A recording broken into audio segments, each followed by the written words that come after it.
Kanya-kanya silang grupo. Magkakamag-anak. Ito naman, magkakamag-anak din tong apat na ito.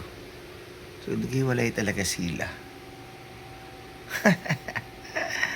Ayan po. Ito po yung hammerhead. Ayan po.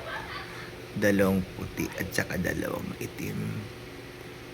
Actually, dati meron din akong ganito. Kaya lang namatay. Ayan na po sila dyan. Ayan, lumapit siya. Magkakaibigan na raw sila.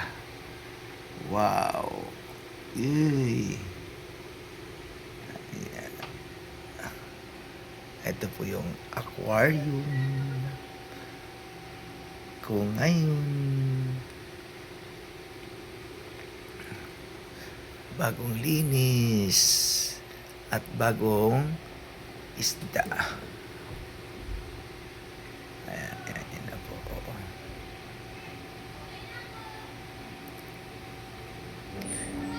Talagang nag-enjoy talaga sila. So, mas lalo yan kapag binigyan ng pagkain yan mamaya. Kaya lang pag binigyan ng pagkain to mamaya, nako, sangkaterba na naman yung dumi nito. Ayun, meron na nga dumi rito. Ayan, kalalagay nga lang yan. Ayan o. So, lalagay lang po nito. At lilinis lang. Ito yung aking aquarium ngayon na bagong linis at bago din po yung mga isda. So may 8 peraso. Hanggang kailan sila tatagal?